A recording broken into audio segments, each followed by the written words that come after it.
my compound miter saw workbench that I've built. Spent a lot of hours in the design and construction of this. I had a few key objectives. I wanted it to fold down as small as possible and have the saw out of the way, and so I could actually slide this enclosed unit closed up underneath my existing workbenches.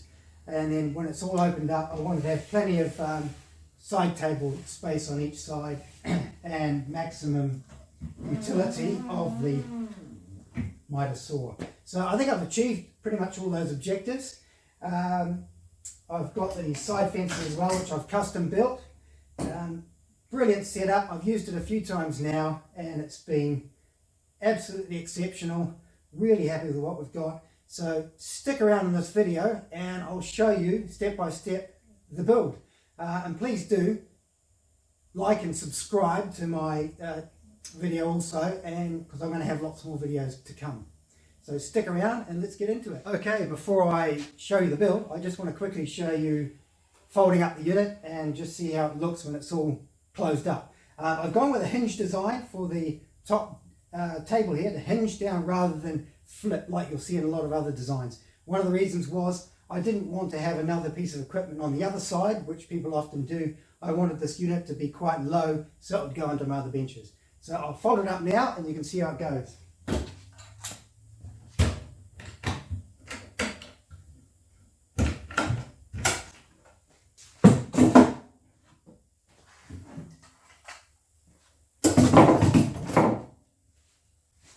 We have quick release brackets on each side, bring down the side tables. Very quick and easy. Just need to rotate the saw to the other side and bring it down to our lock position. Both locks, and we just release two small locks that we have on the top here. I'll get my fingers in.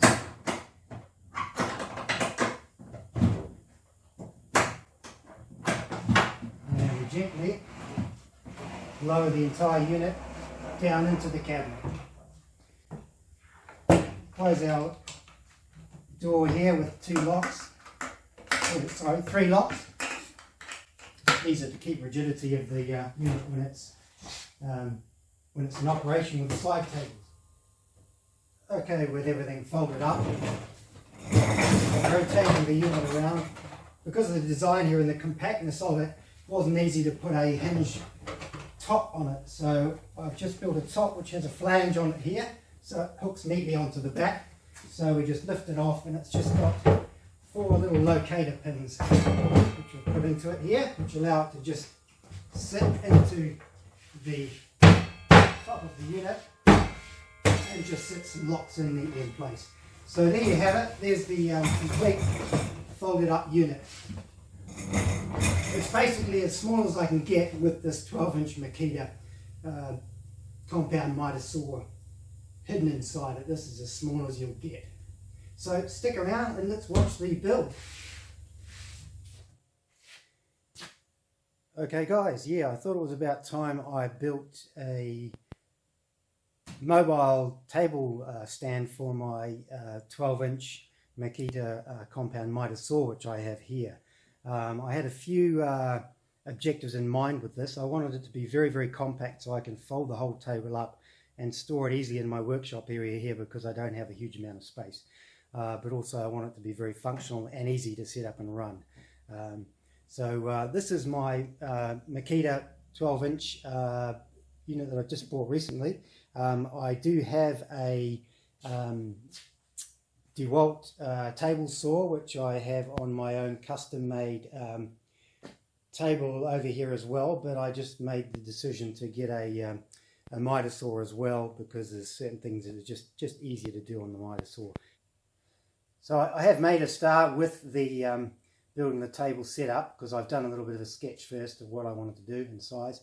So I've already put together here the base of the unit, which I've actually used 2 layers of 18mm plywood here, which I've just laminated together with PVC glue.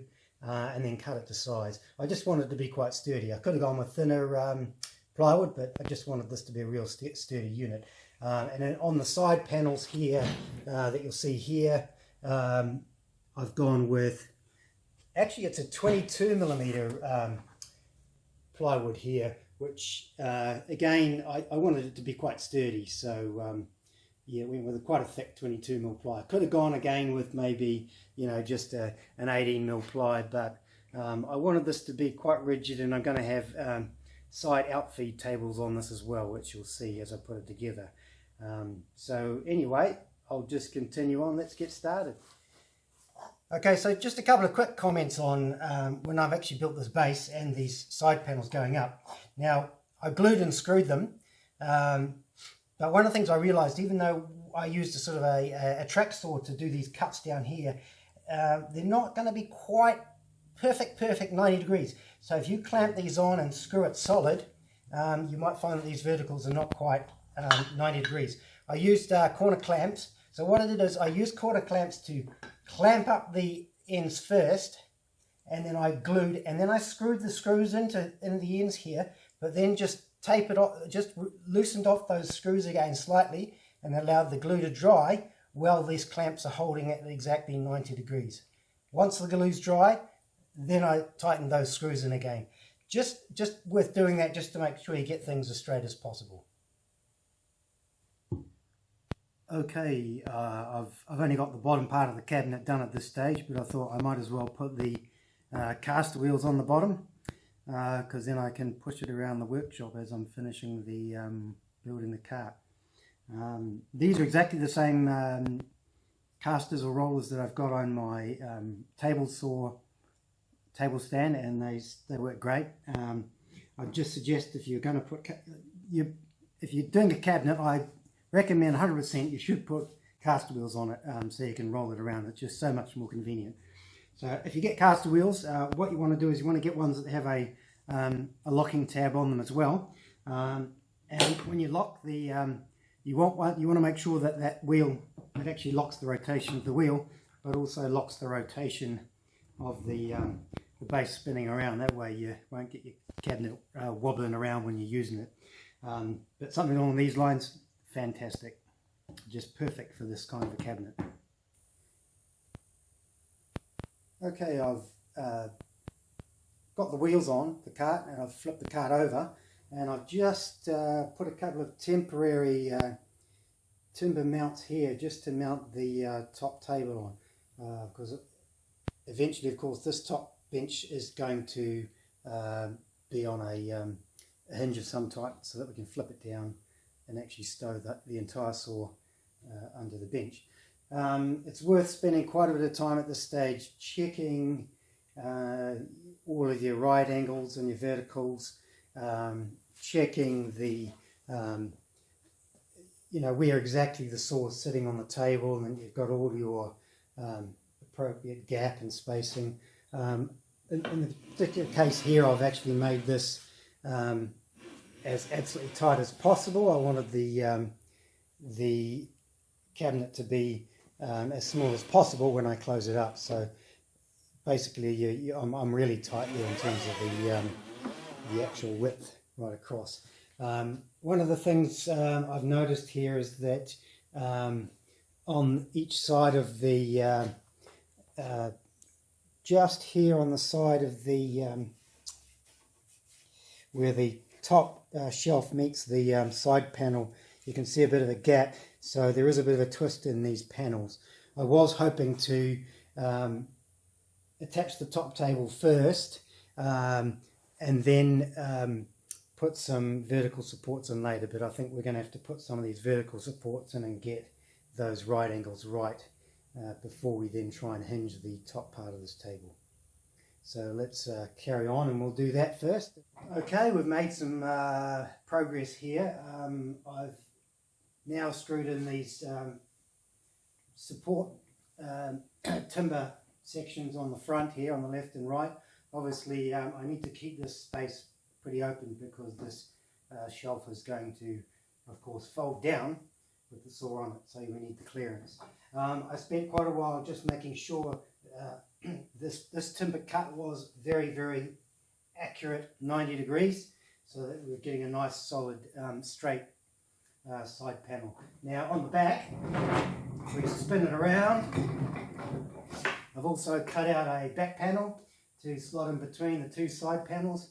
Again, I did spend it was a couple of hours actually with all the cuts and measuring, just to make sure that I had exactly the right right angle on these sort of sides here. You don't want to just cut it and throw it in and hope that everything's going to line up. You really want to take your time with that and make sure that, and as I've done here, I'm just about to glue and screw it, but firstly I'm just clamping it on just to check with our top table here that it all fits in nicely and everything lines up nicely and everything's all pretty parallel. So now that that's looking all right, I'm going to whip the clamps off, glue it, screw it, and we can move on to the next step.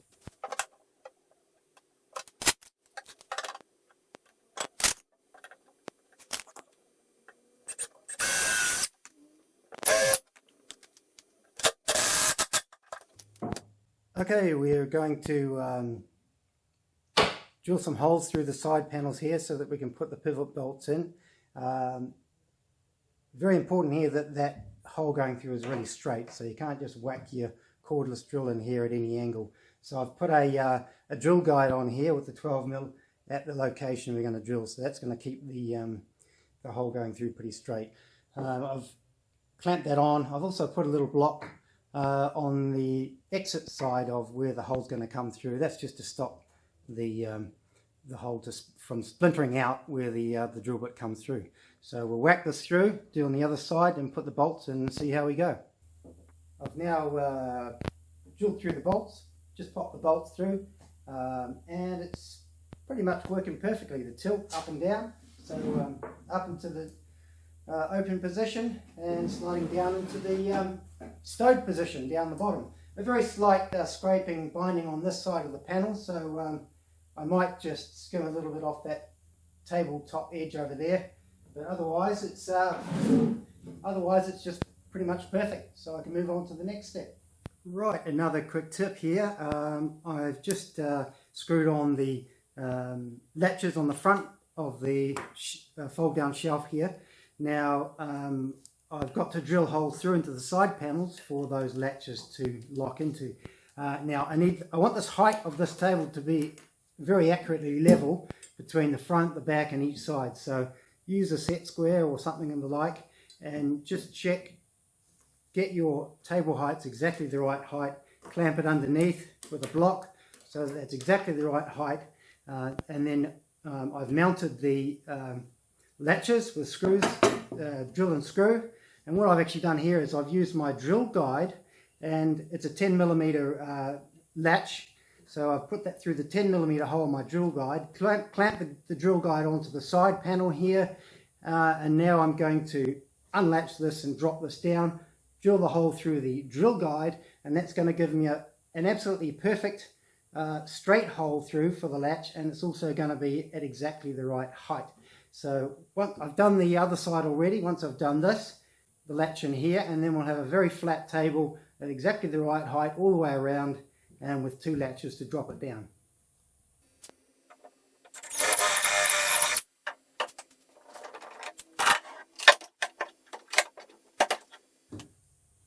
Right, I've got the both of the latches fitted now on the front, right and left. Table swings up and down great. I've put the MITRE SAW onto the bench and lined everything up exactly where it's supposed to be mounted. So now we've got to actually bolt it to the top panel. What I'm actually going to use, I was going to use some bolts going through with knobs on the top by hand, but of course with the rotation for MITRE, there's very little clearance where these bolts are going to go. So I've got hold of some Allen head bolts here, which are the right length, and we're going to use T-nuts, the good old T-nuts that go on into the bottom underneath of the top shelf. Okay, now I've made a point of also getting these Allen bolts, just so happens to match the factory fitted Allen key which comes with the Makita saw. So if you need to whip the saw off the table to go and do another job and carry it somewhere else, you don't have to run around looking for a socket to go and undo your bolts. Just straight off here, and you can whip them out in a few seconds and away you go. So I've lined up the measurements underneath where I've got to drill these holes really accurately. Take the saw off now, we'll drill the holes, pop these T-nuts underneath, and then see if we can bolt it in and see where it goes from there. Right, we've drilled the holes through from the bench top and put our T-nuts underneath. I've recessed them so that it doesn't clash with the back when it folds down. We've put all the put the 4 Allen bolts through, bolted it nice and tightly down onto the bench top, and that's all fitted in really well. So it's actually, I guess, moment of truth stage here. We've got it all set up, all bolted down. We've got our latches holding it up at the moment. Let's just see how well it folds down.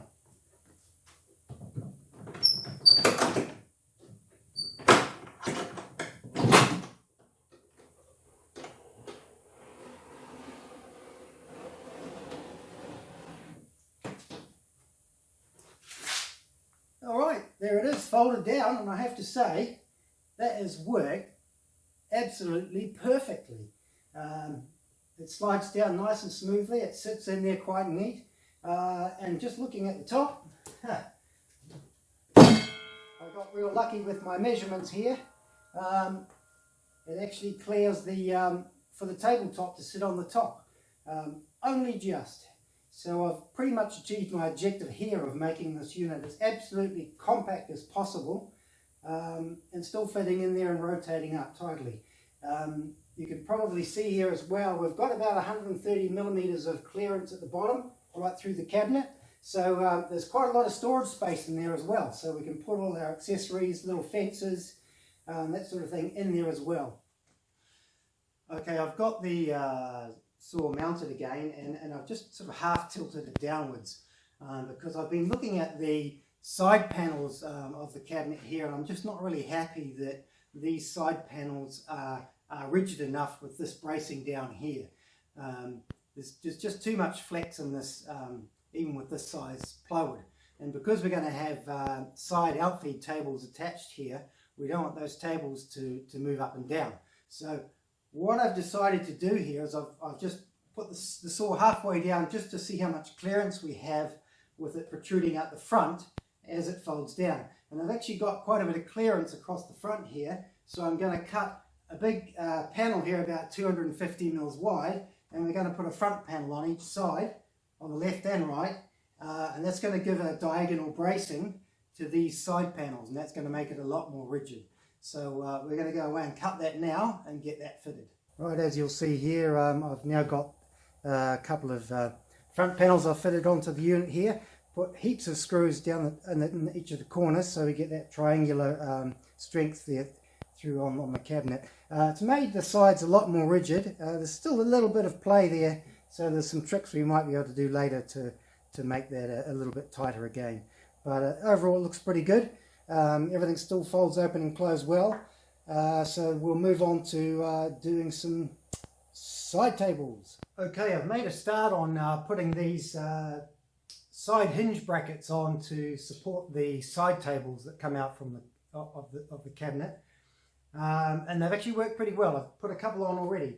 Now there's a little trick to, if you're going to use these stainless steel type lockout brackets, there's a little trick to getting this at the right height. They're not 100% right angle, these brackets. So the trick is to put a straight edge on the top at exactly the height in line level where you want the top of the bracket to be, and clamp your bracket to that level.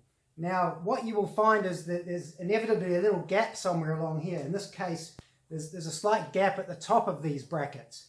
Now the trick to this is to line it up and drill your holes even with this gap here. So ignore that gap, because after we've done the hole drill outs, the trick is to get a little rubber type washer like this, and we'll put a rubber washer in behind where the gap is the biggest. One of the other brackets I've actually put 2 washers, 1 washer, 0 washers for the 3 mounting points. So you just need to, a bit of trial and error, but what you'll find is that by putting a rubber washer in here, you'll actually be able to crank those bolts in and out slightly to accurately adjust this to perfectly level once you've got the right number of rubber washers in there, because the rubber will allow you to actually make very small adjustments. So I'm going to carry on and finish this last bracket, and then we'll mount the table on top and see how we look. Right, we've got the hinges underneath here, the hinge shelf mounts. I've drilled out the panel on the top and popped through the bolts and bolted everything on. Just a little tip, these bolts that I've used through the top are actually M5 bolts, 5mm, but when I drilled through the timber, I actually drilled it at 4.5mm. So when I screwed those bolts through with my power driver, it just means that when you go to do up these little bolts underneath, the nuts underneath, when you do up these nuts into the bolts, you don't actually have to hold a screwdriver or some kind of a something to stop the bolts from rotating on the top, because they'll be in nice and firm in the timber. So we've bolted all these in. Everything looks really good. So let's have a look at how well it sits and folds and closes. Okay, I have got both side tables now bolted on and mounted, as you can see here, and I have to say I cannot be happier than what we've got to here. This is absolutely brilliant.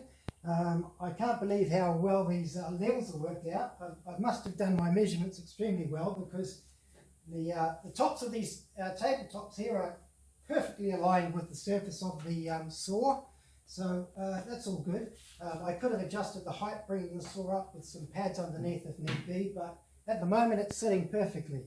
The shelf extensions themselves, there is a very slight drop over this end here, about 1mm, and same on the other side, just with the weight of the bench and the type of bracket hinges we're using. So I might look at adding a reinforcing bracket of some sort, but at the moment I'll just carry on with the build. But yeah, so far it's looking absolutely brilliant. I've got the full rotation of the MITRE SAW into both directions. You'll see that we get the full rotation on this end as well with our little cutout.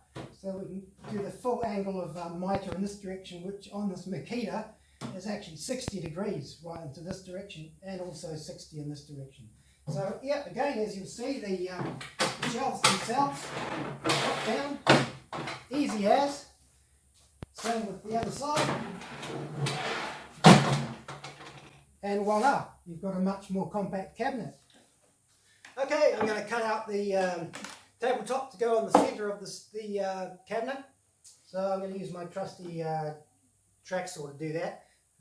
You'll see here that I used to try and do these cuts sitting on tables, etc., but I realised it's easier to do a large rip cut on the floor. I just use a few decking, scrap pieces of decking timber, just to elevate the workpiece you're going to cut off the floor, and then obviously set your track saw height of your blade so it's only just deep enough to cut through the timber that you're actually going to cut, so you don't cut into your concrete floor and destroy your blade. And the only other thing here, of course, because I'm close to the floor, I can't use my track saw clamps underneath the track here. So what I'm doing is I'm using them upside down to clamp a piece of timber. Once I've aligned my track to exactly the position I want where the cut is, I then put this timber up against the side of it, and I've clamped this timber down. So that's going to give us a nice straight cut. So let's get the cut done. Safety first.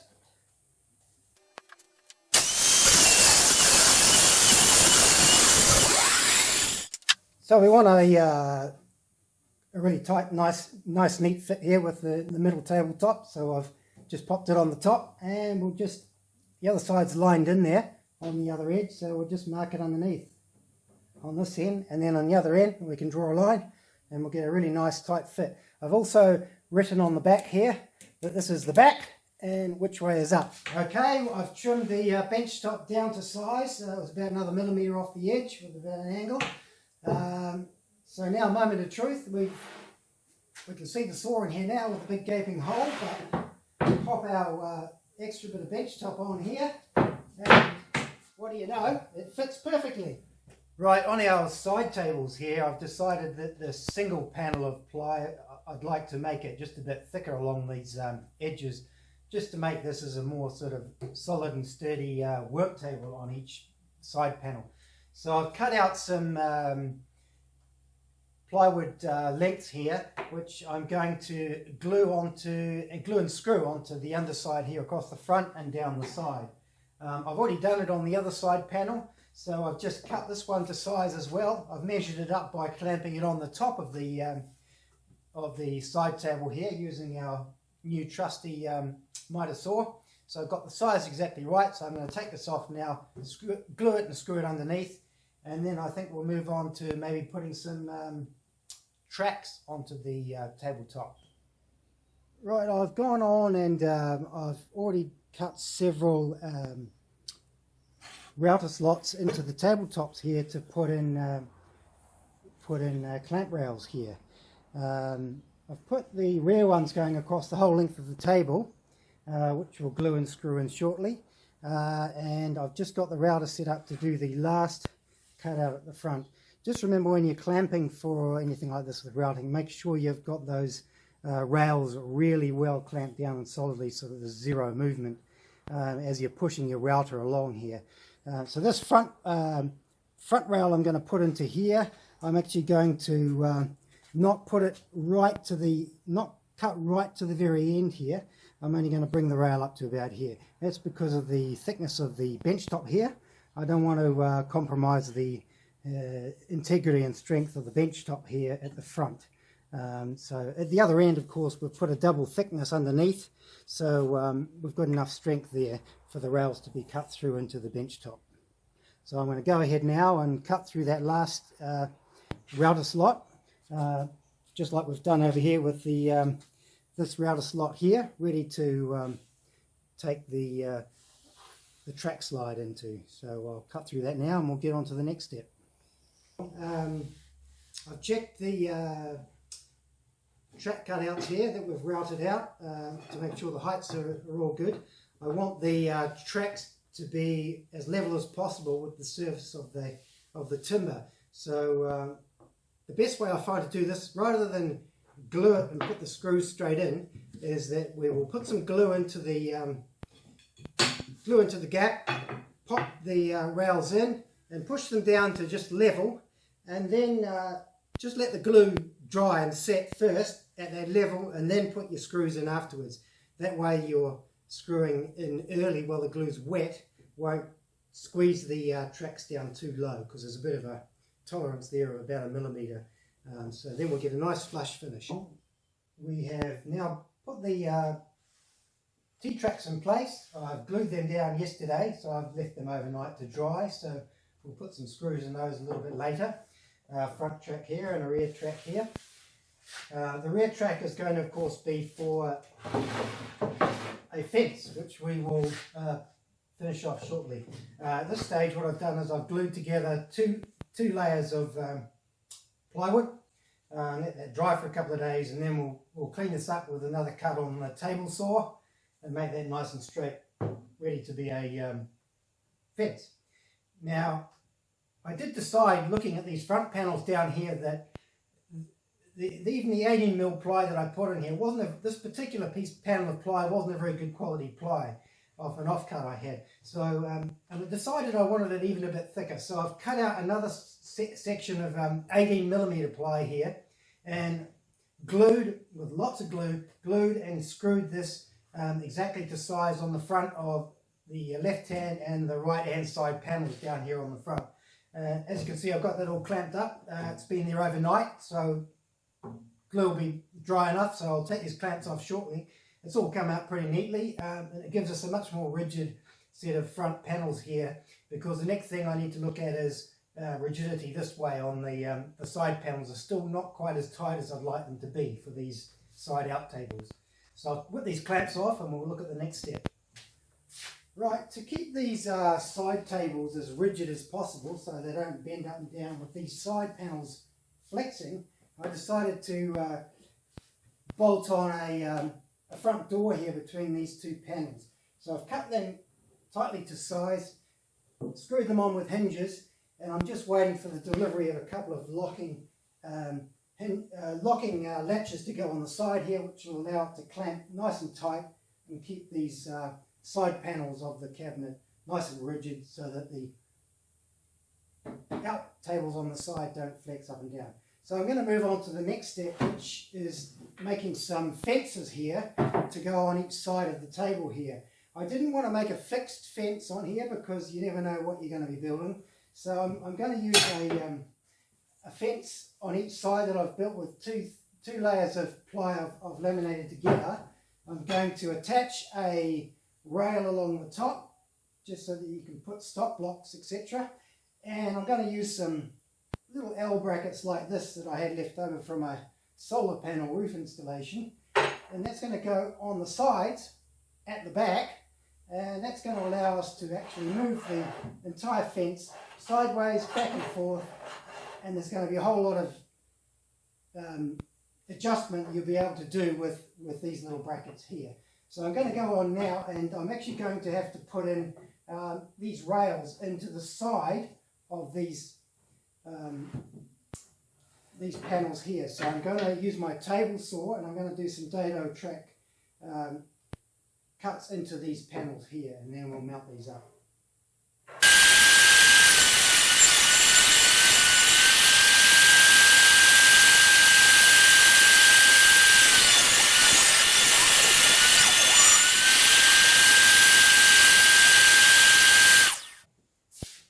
Right, we've moved on a few steps in the project here, and I've now made up the two fences. I've got one here and one for this side. I've glued and screwed the track into the fence there, and this track will actually, of course, be on the back of the fence when it sits onto the side tables here. So these clamps will clamp into the back of those rails and then down onto this table rail here. So it will allow us to move this fence back and forth. We can even extend it quite a way out the side of the table if you want to put extended stop blocks. And also it will allow us to accurately line up this fence with the fence on the table saw. So I have decided to make one for both sides. Now these are very multi-purpose now as well, so I can use this fence onto my table saw rails where I have my router and things like that, so if I want to use it to go along the side of the router. So trying to make things as much as possible flexible and multi-use. So that's all done. I've also gone through now and I've just given most of the cabinet and the fences some coatings of a couple of coats of polyurethane clear varnish just to give it a nicer and more robust finish. So yeah, from now I think we'll just get these clamps together and get the saw mounted back on the table.